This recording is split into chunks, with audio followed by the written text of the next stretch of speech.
Hello, everybody, and welcome to another episode of Magnetic Success. So happy for you to be coming back and listening again. So thank you for tuning in. Today, I'm really excited to be bringing another amazing guest, Sarah Sienkiewicz. I had to practice that and get it spelled phonetically for me so I could pronounce it right. So hopefully I got that right, Sarah. You did, well done. Awesome. Well, thank you so much for joining us. Sarah is a strategy and alignment coach. She runs a healing business and she coaches business owners through strategy, mindset, and energy alignment. And she also uses EFT. For those of you that aren't aware, EFT is emotional freedom technique. It's otherwise known as tapping, right? It's a tool to help us overcome beliefs and make shifts subconsciously and energetically and vibrationally. And she uses it to help her clients overcome blocks, which is something that we'll be talking to as we go through this episode. So welcome, Sarah, and thanks so much for coming on to share your golden nuggets of wisdom with us. Thank you for having me. You are so welcome. So obviously, just to kind of set the scene before we start getting into it, Sarah does teach a lot. She obviously teaches a lot on mindset and energetics, but she also teaches strategy. So I was never going to come and talk about strategy per se on this podcast, but what's really interesting about this conversation is we're going to talk about the mindset that is required behind strategy and the mindset that can get in between you making your strategy successful. So we're going to talk about a couple of things that I know have plagued me at the beginning of my coaching journey and sort of having to build an online presence and become a personal brand, because quite frankly, if you're used to hiding in the shadows, it's quite a terrifying prospect. So I know you're going to really love hearing what she's going to be talking about. We're going to be talking about visibility fears of selling, and then tools that you can use to overcome these. So stay tuned and have a listen to what Sarah's going to share with us. So thank you so much, Sarah. So do you want to start just by sharing a little bit more information about you and what you do and how you help? Yeah, sure. So thanks for the lovely intro. Yeah, I think strategy is so important because it's about having that vision. And I think sometimes it can sound a bit technical, like, oh, it sounds really business speak and a bit sort of jargony, but really it's just knowing what your vision is, and you know that you have all the answers. It's not about somebody else telling you this is the gimmicky thing that's like the latest thing that everybody has to do. It's about tuning in and saying, what is the most important thing for me in my lifestyle? How do I want my business to fit into that vision? Not as like success at all costs. You know, what is this holistic view of how I want to live, how I want my business to be, who I want to serve? And that can inform then the strategy, which is a plan to make it happen. So it's that step-by-step guide. And then the alignment piece of feeling really good about it, feeling really energized about it, knowing that it's not somebody else's blueprint, it's your blueprint. And that's what I love helping people to do, bringing the head and the heart together so that you're moving forward, loving what you do. And, you know, when that self-protection does come up, as it will, because we're stretching, we're growing, we're growing out of our comfort zone, then we can have the tools to help us to, you know, ease them, soothe them, transform them, so that we can really show up and shine our most authentic self. Absolutely. I love that. You are speaking my language. It's so easy for us to think, because especially with the power of copywriting, right? On social media, like marketers, and I'm not putting anyone down for this because we all market, right? We all want to speak to our ideal customer. But if we're not aware, we can get so pulled in to the things that's wrong with us because we're listening to it. You know, this is the problem. I identify with that. I've got that.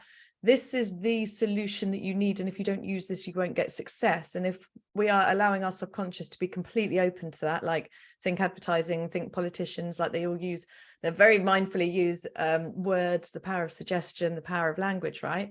So if we then allow ourselves, and I'm speaking from experience, to get pulled in, then we suddenly start telling ourselves that if we don't use this one, then we can't find success. So we're starting to actually create even more limiting beliefs. And then what happened with me was that I ended up trying to do strategies that I was so resistant, and I was trying to I'm like, no, I'm just out of my comfort zone. Like, this is just me growing. but it wasn't. It was me forcing through resistance, not realizing and not trusting myself enough, because I spent so much time trusting people outside of me on Facebook ads and telling myself that I didn't know, that it was really, really hard to make that shift to, oh, okay, I've got to start trusting myself. And actually, that's quite scary, because what's that going to look like, and how can I guarantee that I'm going to get results? But when you're pushing and forcing with a strategy that isn't in alignment, doesn't feel authentic, then you're not going to get the results anyway, are you? Yeah, and the worst thing about, the dark side of marketing, the people who really do go to town on that, is that then they'll say it's not the strategy that's wrong, it's you're not doing it right. And it can end up internalizing that, oh well, maybe there's something wrong with me, or there's something wrong with the way I'm doing it. And it just puts a load of blocks in the road and creates more, like you say, more limiting beliefs. So that's why I think it's so important to know what your vision is, know what's important to you. And then when you come across a Facebook ad or an expert that you feel like might be aligned, you've got an anchor point that you're centered in yourself, that you can be discerning and say, is this going to help me with my goal?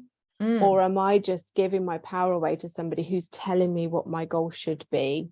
And I think that's a journey that we all go on in the early days of our business. Completely. Because we don't always know what we want, and we don't know what the pathway is, and we're figuring it all out, and it all sounds so amazing. It sounds amazing, right? Yeah, totally. But it's like, being able to come back to yourself, center, know what your goals are, then you can make really informed decisions. I feel like that is such a place of power and groundedness. Definitely. And like you say, it is a journey, and it's okay for anyone that is at this point, because like I said, I went through this for a really long time. Okay, I'll be honest, guys. I don't feel like you're alone. All been there.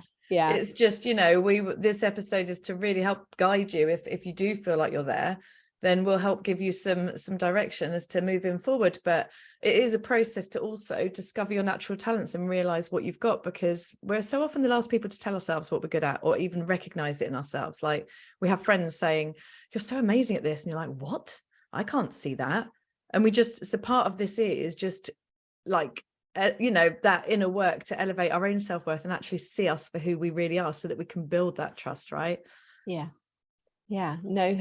who you are, know who you want to serve.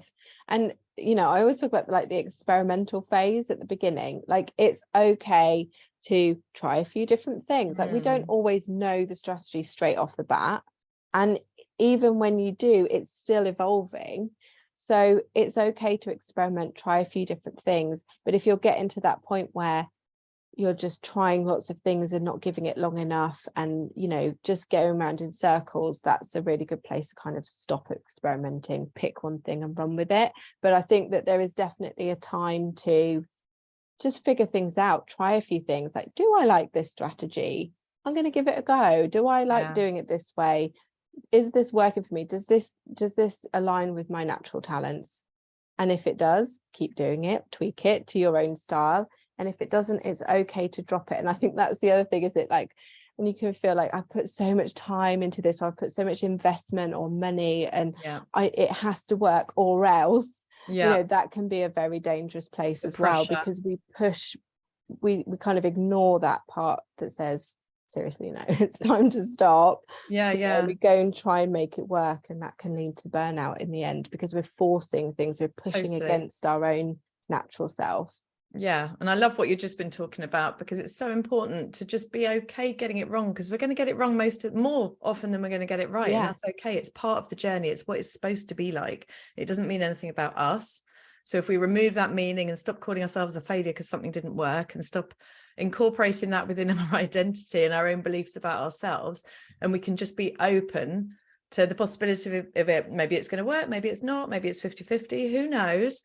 But if it doesn't work, it's just leading me to something that is going to work. So it's all good. Even if I invest the money and it doesn't work, I still invested on finding something different and a shortcut, because I could have spent that time trying to figure that out myself on free YouTube videos or whatever for 2 years. At least I've saved myself a lot of time, and there will still always be nuggets in whatever you've invested in. You're still going to have learned something, right?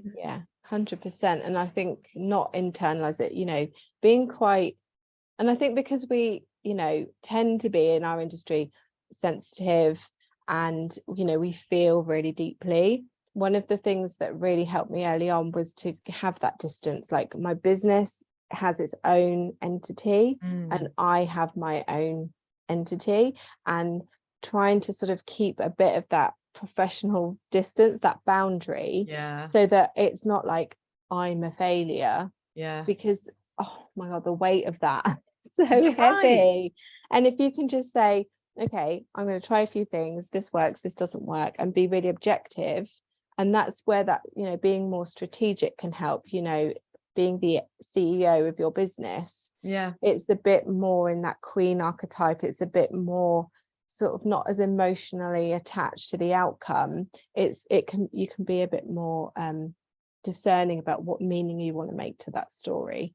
Yeah, absolutely. That's gold right there, everyone. Absolute gold. Because otherwise, when it comes to using law of attraction in our business, like you use the word attachment, like we get emotionally attached to the outcome, which then just repels what we're trying to attract anyway. And the more we can disassociate our identity from the business's identity, and I love that, and just allow us to sort of live differently. We're basically just elevating our minds, giving ourselves a broader perspective, instead of being right down on the ground in the nuts and bolts, getting completely emotionally involved with every little thing. It's like, no, don't look at it like that. It's nothing. It doesn't mean anything about you. It's just, how can we look at this objectively? How, typical coaching scenario, how can I change perspective and look at it through someone else's eyes? What would I be saying to someone? It's all that kind of thing, isn't it? Where we can just step back a bit and look at it logically, because we make terrible decisions when we decide from an emotional state, right? Especially and when it's get a fear state. Definitely get caught up in other people's sales pages, or the highs and lows. Some people talk about being in business like being on a roller coaster, and I'm like, just get off. Like, you are allowed to get off the roller coaster. You don't have to sit on it, and that it is nice to celebrate the wins, but just be really kind to yourself if it's not going so well or something doesn't work out. Like, compassion is key. It really is. That comes up a lot on these podcasts, like self-compassion and self-love. Like, it's going to carry you so far in your business, so far. And it doesn't mean being egotistical. It doesn't mean, anything like that. It is just having grace and just appreciating you, because anyone out there running a business, you're bloody amazing.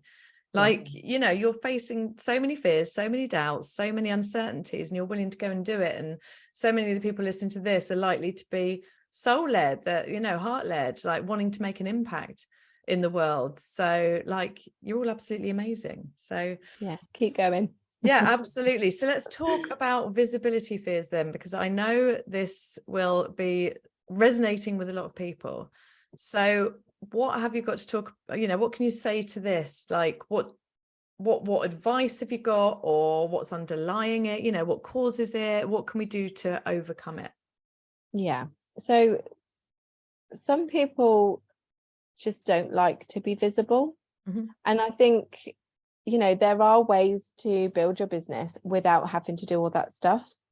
So, there's the case for saying, well, if you really don't like it and it's really not for you, it's okay to build your business a different way.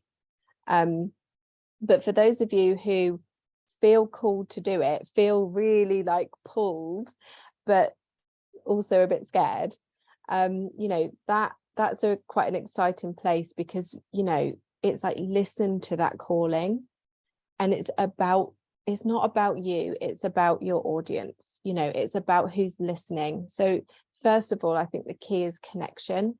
Have that connection with who you want to reach, who's listening, what they're experiencing, and how you can serve them, because then it just becomes so much easier, because you're not getting in your own way, because it's about that other person. So I think that, for me, that's always a really good starting point. It's moving from self to service, basically. Like, who do you want to reach? So from a practical level, for anyone listening, how would they create that connection? Would it be a case of just journaling on who it is they want to help and why and how, or how would you recommend doing that? So I love I mean, I've got a very rich inner world.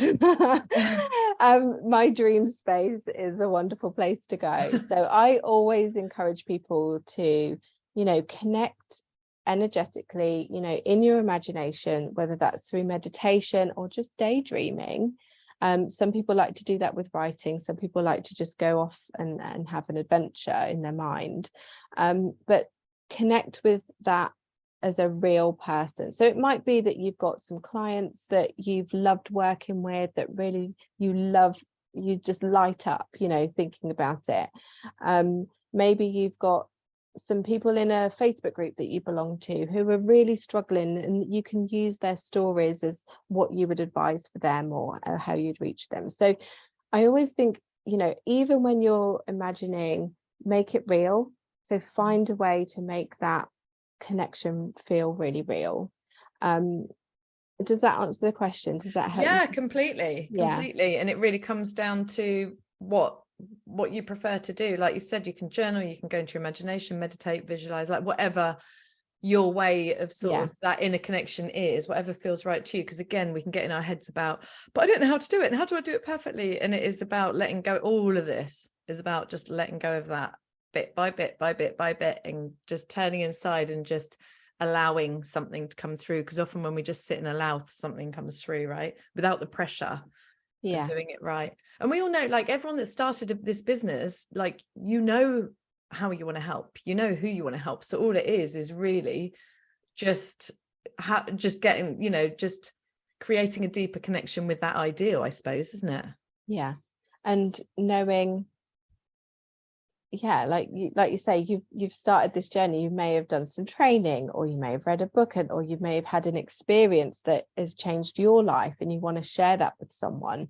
So I sometimes recommend as well, like looking back on your journey, your timeline, because often people say their ideal client is like me 5 years ago, or so look at your own journey as well, where you were, even if you don't know anybody else who's experiencing that. What did your past self need? Awesome. So they've made their connection with a deeper connection. They sort of understand, so they're feeling more motivated to get visible. What other blocks do you find tend to come up with your clients that they have to work through? I think it's the classics, perfectionism. What if I get it wrong? What if I say it wrong? Imposter syndrome. Who am I to say this?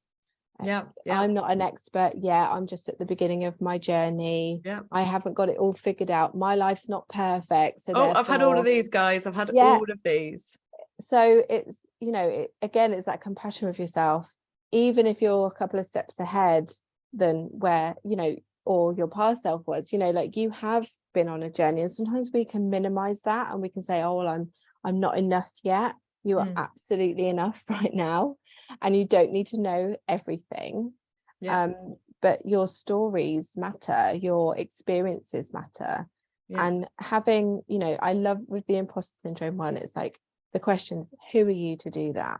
And then the reply is, this is who I am.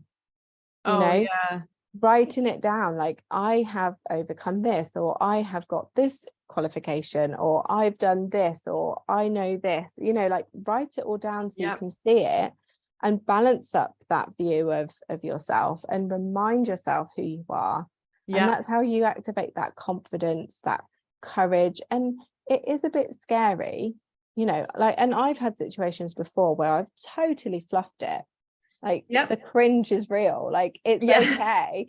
It is a skill, and just give yourself time as you're developing those skills. It's gonna, like, just start small. Just do what you can. Even if with the video, like when Facebook Lives were like really a thing, before Reels and everything, I'd say, well, just make a video on your phone. You don't have to share it, even just get used to sharing your voice, just getting used to seeing yourself on camera. You don't have to share it to begin with, but just get into the habit. Totally. Because that's the biggest thing, is I don't know what to say, I don't know how to do it, I don't like my voice, I don't like my face on camera.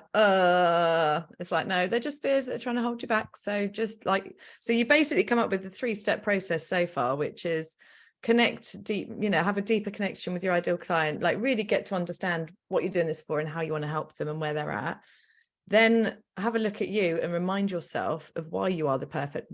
And it's almost like any of those questions or beliefs that had come up, who am I to do this? I'm an imposter. No one wants to listen to me. All these things, like for anything that's come up for anyone, they could just literally write that down and then write down the statement to contradict that and say, well, everyone does people do need to hear me because of, and then write down several questions. And then it's just start small. So whether that's just recording yourself on a video or doing that first post, but just start, right? Because we have to start. Yeah. We don't want to force, but we can also sit still for years if we don't take that action despite discomfort, right? Yeah. And that self-protection, some people call it sabotage. I always call it protection. It's there for a reason. It's there as a friend to help you. So, there's no point going into battle with it. It's counterproductive. So, make that voice your friend, get to know the fears, get to know what they're trying to stop happening, because sometimes that's really useful information. Yeah. Oh, well, I don't want to mess it up. Okay, be prepared.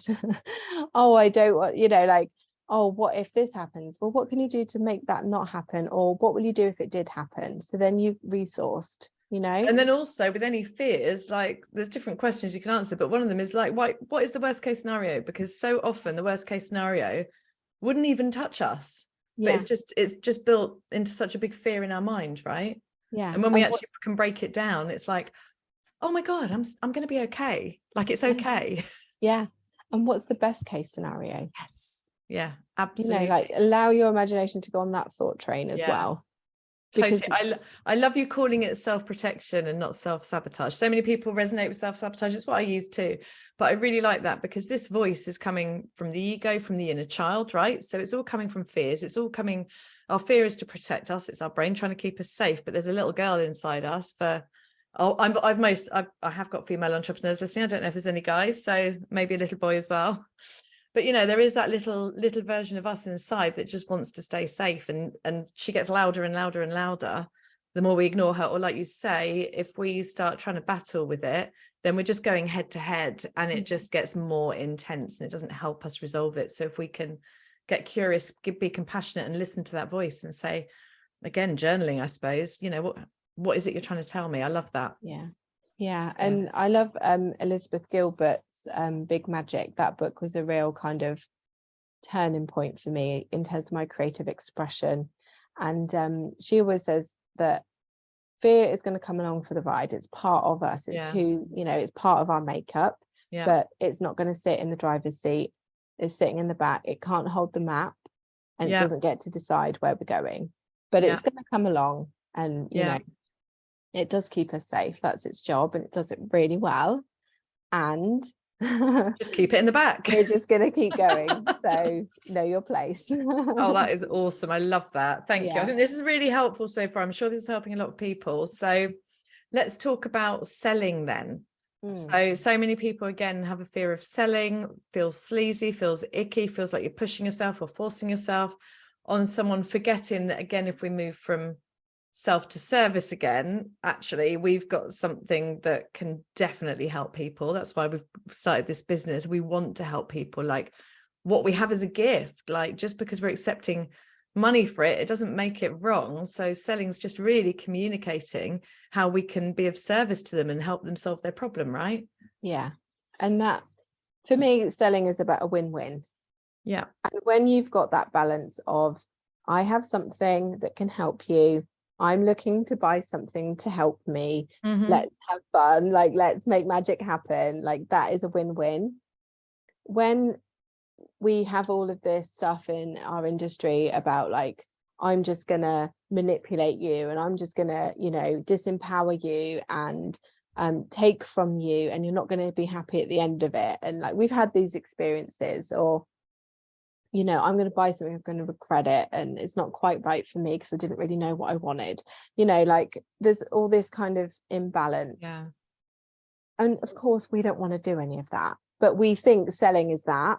So it's like reimagining what selling is for you in your business. It enables you to serve. It enables you to carry on serving, because if you don't sell, it's not sustainable, and it's demoralizing because you've got this amazing thing, and you know, you end up either giving it away or not selling, and then you kind of internalize that, and all these stories you're telling about you're not good and it's rubbish and give up, and like, again, it just takes you on that different kind of thought train. So when you can really in your power confidently know, this is something that I believe in, that I think can really help people, and this is who it's for, and you communicate that in really authentic ways, and then you get to work with amazing clients and light up their world. Like, what's not to love about that, you know? And this is where sales become effortless. Yeah. Because like you said, first of all, I love everything that you're saying, because I know I've thought all these things. I know I've been in all these places, and I know everyone that's listening has either already been through this or is going through this. So the nice thing is, like, none of us are alone. This is a real part of the journey, but that's all it is. It doesn't mean anything about you. It is just part of the process that we all end up having to go through, right? So I'm grateful for you sharing all of these things, because it's so true. And what I really loved was you saying about, you know, how we end up seeing sales based on a lot of our negative experiences, or the things that didn't work. I tried that and it didn't work. I tried that and it didn't work. The marketing was good, but the product wasn't good, whatever. So we can end up holding sales equals that. And what we're forgetting, so many of the courses, the coaching, the programs, the tools, like anything that we've invested in that has given us a massive change, a massive, you know, that has transformed our lives, we forget that that is selling. And where would we be if they hadn't sold to us and we hadn't bought? Like, we would be stuck. We would still be 5 years behind. We would be, you know, so it really, really is a gift, because if everyone felt like this about selling, then we wouldn't have anyone to help us through our stuff, right? I always say that it's like, don't keep it to yourself. Don't be that mean. Like, share it. You've been given this gift. Share it. And, you know, having those role models, that people who do it really well, you know, that can be really good to follow those people, and just to see, you know, like what's working for them, how they're doing it, and find different role models that you can learn from, and things like that. Because for me, selling is a conversation. It's a connection. It's, you know, can we make this work together? Is this a good fit for you, for where you are? And it's a timing thing as well, because you might have the best thing in the world. So like, say, for example, you know, selling a house, for example, like, I don't want to move right now. I am not in the market for buying a house, but one day I probably will be. And if, you know, it's about keeping those people in mind, like, oh, I'd probably go with that estate agent, for example, or, you know, I'm not ready to buy a marketing strategy course right now, but oh, I just have this idea, and now because I've been following Sarah, she's the person I'm going to go to. It's like that kind of, it's timing. So keep showing up. And it's not about, I'm ready to sell my thing now because I'm in launch mode. And, you know, if I have all of these sales, then, you know, I'm going to tell myself this story about how successful I am. It's like, fall in love with the process. Yes, those outcome goals will come, but keep showing up, because in the beginning we show up and not a lot happens. And it's being able to be resilient to that, and saying, as long as I keep showing up, people will get to know me when they're ready, and it's got to be on their terms and in their timescales. Then they know where to come. Because if I'm just kind of chasing people and saying, buy my stuff, and they're not quite ready, that's when we get that imbalance of like, oh, it wasn't the right time and I didn't do anything with it. And, you know, so it's just like, you can just relax into the whole thing. Yeah, I love that. So it's, again, like looking at these outcomes and these meanings and these attachments, and understanding that, especially when you're at the start, it takes time to build momentum. But if we are like a turtle and we do a launch, or we put a promotion out there or an offer, or, you know, we put one post out there going, buy my thing, and then no one buys, and then we just shrink back, our head shrinks back into the shell, and then we stay there for months, and then we go and try it again. And like, that itself has such a detrimental compounding effect on our own self-worth, because one, we're making it mean something about us, we're not willing to try. But we have to create, like you said, it's like there's a resilience. We have to be able to create our own personal power, where we can, you've already said how You've got a really, what was the word you used? Wealthy, not wealthy. What was the word you used about your inner world? You described I it. can't remember now. The perfect word. It was kind of like a wealthy, like it was just full and Rich, yeah. rich, yeah, But, really rich yeah. inner world. Like if we can lean more to there, because otherwise we are letting all our outside circumstances impact how we think, feel, and act, which impacts our results anyway, and our point of attraction, our vibration. So it is just, again, it's a practice, it's a discipline, it's a mastery, it's an integration and an embodiment that comes bit by bit by bit and compounds and gains momentum. But it's creating that personal power where we can stand there, and it can be okay if no one buys, because now it doesn't mean anything about us. And that's when we are releasing the resistance. And actually law of attraction's like, oh, you don't need it, there's no lack, there's no scarcity, you're all good, right? Here's some, here's some, here's some. Yeah, because that prove it energy, oh, I need the universe to prove to me that I'm worthy by letting me sell 10 of these things, for example. Oh, like that is not the energy for launching, because it's desperate. It's like, it's just so yucky and it repels people. Yeah. So and they don't know why, right? They're still getting value from the workshops, they're still enjoying it, they don't know why, but there's just some kind of disconnect. Yeah, they maybe don't get it.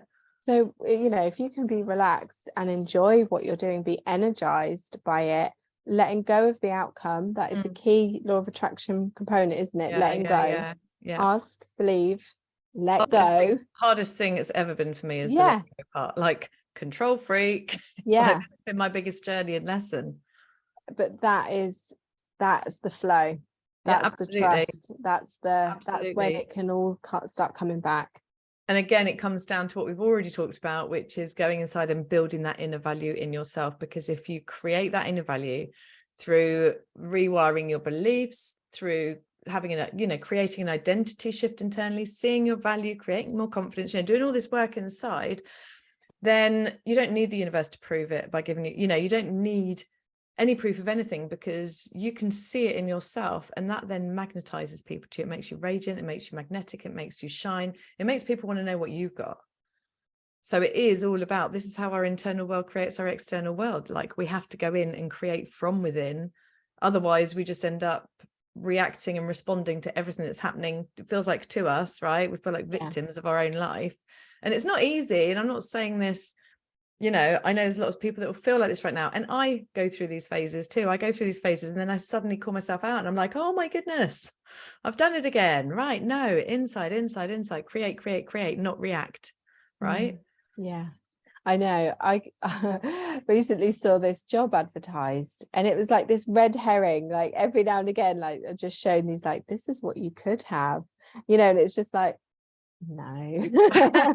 No. And then today I got a note on my Instagram, and it was from someone who'd bought the planner, never heard of this person. She left me such a beautiful thing that she's like, I've got all this hope now, I know what I'm doing next year. And I'm like, God, that's so amazing. And like, because I kept going, because I believed in this, and because I stuck to the course. And there are going to be these little temptations. Oh, you could just come and do this, or you could just go and do that. Pennies. And it's like, no, this is where I'm called. And I trust I'm on the right path. I trust in divine timing.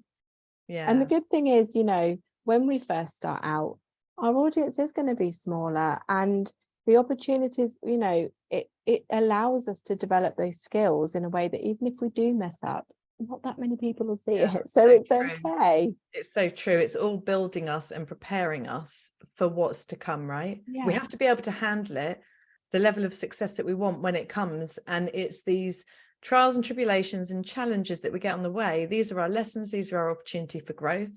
And the faster we can move through them, and it's not even a race and there's no pressure to do this, but the faster you move through them, the faster you will elevate. But it's okay if it takes you several times of the same lesson, because again, I've been here, done that, where you're banging your head on the wall going, why is this still happening to me? There's a lesson, I don't know what it is.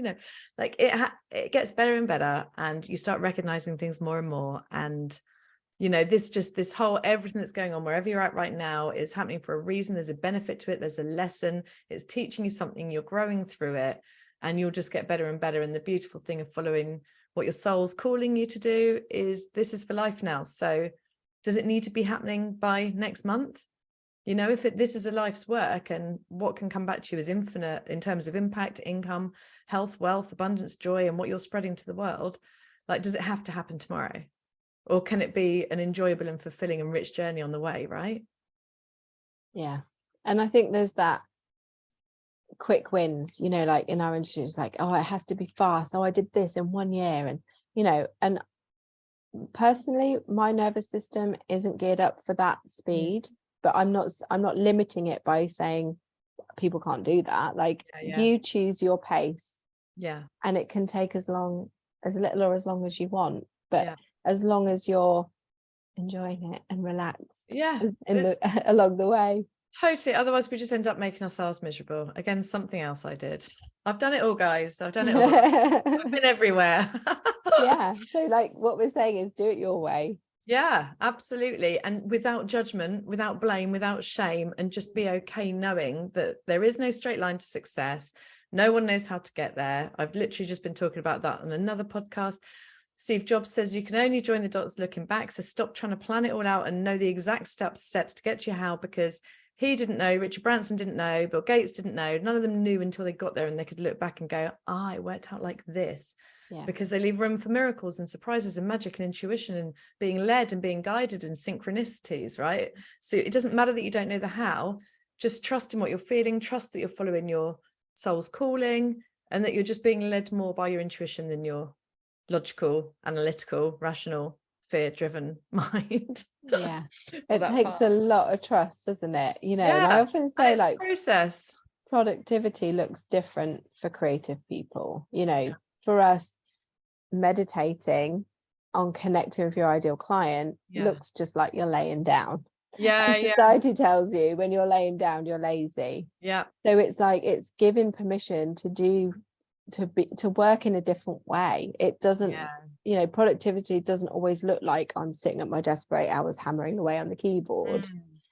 It happens in the moments where we are relaxed and we let go and we're free. That's when the inspiration drops in. So allow that spaciousness and know that is work. It's reframing it, isn't it? Because now for me, going to the gym's productive, because when I'm there with the endorphins going and the adrenaline, and I'm feeling good and I'm feeling proud of myself because I got my ass there, you know. Yeah. And then suddenly it's like I'll have 5 Facebook posts coming through and I've got my phone and I'm like trying to go on a machine. I'm like, but this is coming through and this is coming through. And it's like, how does that even happen? And it's just allowing yourself space to allow, if you are being led, you know, if you're wanting to be led through your intuition. And this is what I found hard at the beginning when I first got into all of this, was I was still in hustle and force mode. I was still like action. So I wasn't leaving space for it.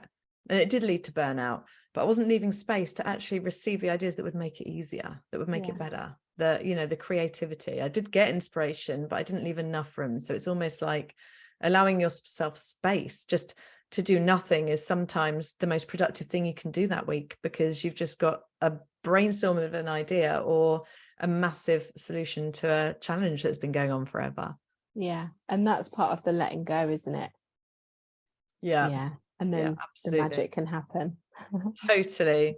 So before we finish up, we just wanted to quickly talk about EFT, didn't it? Because it's something that you use with your clients. So do you want to talk a little bit about it? And then perhaps we can talk about how we could either use it for visibility fears or sales or just success in general, like whatever you feel guided to. Yeah. So for those that have never heard, and it's becoming more mainstream now, but tapping is a way for you to calm that stress response in your brain. So I know it's going to be harder on the podcast, but I'll demonstrate, because it's one of those things that it's kind of better to experience than just to watch. After I've put this one on YouTube, I will drop, for anyone listening, I'm going to drop this link back in the show notes. So it'll be a couple of weeks later, but I'll drop the link in the show notes where you'll be able to watch Sarah probably around 40 minutes into the podcast. Yeah. So you tap on the top of your head and then third eye, and you can just lightly tap the start of your eyebrow, side of the eye, under the eye, between your nose and top lip, your chin, your collarbone on that sort of tender part, And so this is one sequence, and what it does, and I'm just tapping on my fingers and then my karate chop point, and it just literally resets your nervous system. So you might yawn afterwards, or you might take a deep breath, you might feel a wave of emotion, you might not feel anything at all, you might think it just looks weird and you'd never do it. But I would recommend just being curious about it. You know, I got started, my friend told me about it, I thought she was nuts, but I was curious. So I just started tapping along to YouTube videos. There's loads of them. Brad Yates. Brad Yates, classic. Yeah. He's got 5-minute ones, hasn't he, for anything, for wealth, for beliefs, for confidence, for so you can use it for anything. So there's a couple of ways to use it. If you're about to do something scary and you're starting to feel that stress response coming, that fight, flight, or freeze, you can just do a few rounds of tapping, and it just, that self-protection just kind of settles, and you can move forward in that grounded space. I also like to use it to power up my affirmations. So, you know, we talked about this, you know, well, who are you? Well, this is who I am. You know, I am a strong, confident woman, and I feel amazing, and I know I can achieve my dreams. And, you know, you can use it to power up your positive emotions as well. You don't even have to say anything. So sometimes if I'm stressed, or, you know, you can use it for different things like cravings, for example. So if I'm in the temptation aisle, as I call it, in the supermarket, and I'm starting to feel tempted, I'll just do a little round of tapping, and I don't mind looking weird in public. Really? That's so good. So it's like you can use it without speaking. You don't, because sometimes I think people worry like, oh, have I got to say the right script? How do I know what to say? So I would recommend, you know, if you wanted to get started with tapping, it's quite a nice thing to journal and then tap through and read it. Just tap through what you've written. And would you recommend just doing that in sentences rather than long paragraphs? Yeah, and you don't even have to say it out loud. You can tap on feelings as well. So like sometimes, you know, if some people are, I don't know, they get a tightness in their chest when they, or they're in their throat when they start thinking about speaking, you know, you can tap on this tightness in my throat, the sensation in my throat. It feels restrictive, or it looks like a dark brown color, or, you know, you can sort of tune into the energy of it. So lots of different things that you can do, but really just start and experiment and find the way that works for you. So if you're about to have a sales conversation, do a few rounds of tapping, you know, imagine how you would like it to be. If you're about to go and do some visibility stuff, do a few rounds of tapping, just notice the difference it makes you feel. Have those positive affirmations as well, because, you know, sometimes I think with tapping, people tend to want to go to the dark side. Oh, I feel so terrible. Oh, it's really bad, and I feel awful, and I'm such a bad person. But don't stop there. Do you know what I mean? Like, keep going. Once you've done that, now how you would like to feel, because and you're always reframing end on a high. Because I think otherwise it can just end up, you know, spiraling. So I suppose you've got to start with the intention of reframing it, but all you're doing is giving voice. So this is what I've done with limiting beliefs before. Is, you know, I have this limiting belief, I have this limited belief that X, and so as you go to do like 5 rounds or something, and as you get round to like the 3rd round, it's like, but actually, and you start challenging it yourself, challenging yourself on it, and then saying how you want it to be. And because you're not really overthinking it, because you're tapping, I suppose that's the blessing of it all. Things are just coming up for you to voice, or you can write the affirmations and the reframes down, like, and I suppose it, like with your sales conversation, you know, before you get on the set, you know, maybe I feel nervous right now, but it's okay because it's going to be all right, or whatever. But and then you start saying how you would like it to go, and how it doesn't matter what happens, I'm just going to enjoy the conversation, then go to the outcome. I'm gonna, you know, I'm going to transform her life from one conversation, or, you know, if it's right, it's right, it's going to be right, but it's going to be a powerful conversation, those sorts of things, I guess.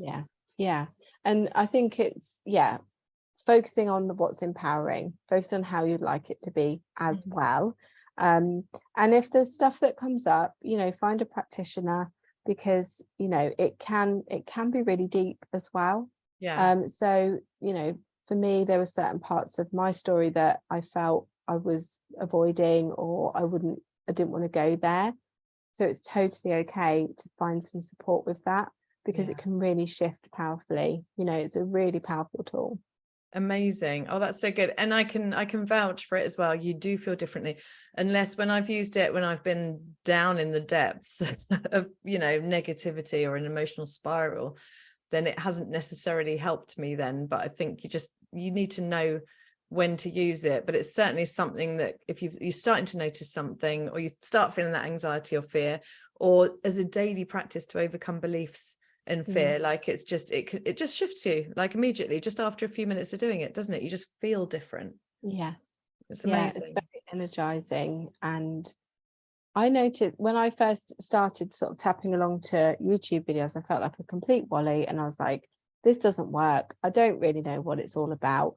And then I had this complete, like, I just started crying. I had this emotional like release, and my heart felt like the most peace it's felt for like years. I was holding on to the stuff that I'd let go of, and I was like, blooming heck.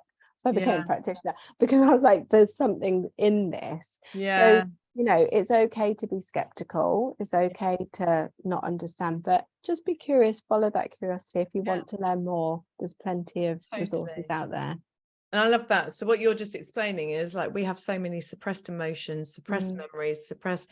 So the way our subconscious works when we're younger, like when we haven't been able to deal with things, it gets blocked down. But as we get older, and our subconscious knows when we're ready to be able to sort of release things and deal with things. And, sometimes we get triggered massively around certain areas, don't we? Because it's just sort of bubbling away, ready to come out. But that's what this can do, because emotional freedom technique, that's what it's called. So it's allowing, like, our emotions, we want to get to a point where we allow our emotions to flow through our body instead of being stuck anymore. Like, it's okay, we can handle this now, we can deal with this now. And if we start to see them as just energy, which is what they are, right? Energy flowing through, as we start to release the memories, the meanings, the blocks.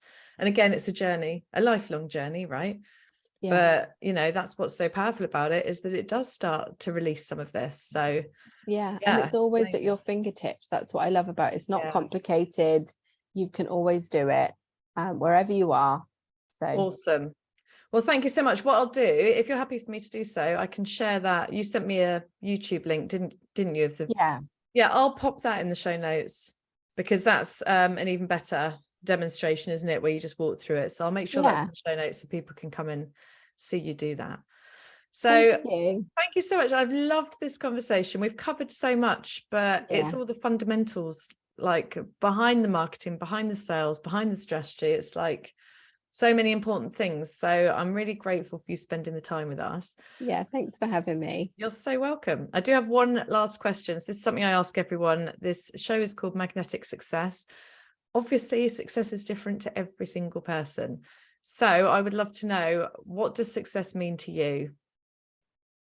Like what I said at the beginning, it's that whole view. So the plan is my fulfilled life. It's about fulfillment in all areas. Am I a good family member? Am I enjoying my business? Am I serving my community? Am I, living in alignment with my values? Am I contributing in a way that feels really good? Am I receiving in a way that feels really good? Have I got that harmony, with giving and receiving? That's what success is for me. I love that. And I think it's about that holistic view. 100%, because there's no point in being successful in one area or one part of your life at the sacrifice of everything else. So beautiful. And then it disappears and you've got nothing. Absolutely. Your bets. And we've heard stories, haven't we? So many stories of that. So oh, that's so awesome. Well, thank you so much. I've absolutely loved having you on. I really appreciate it. Thank you so much. I will speak to you again soon, no doubt.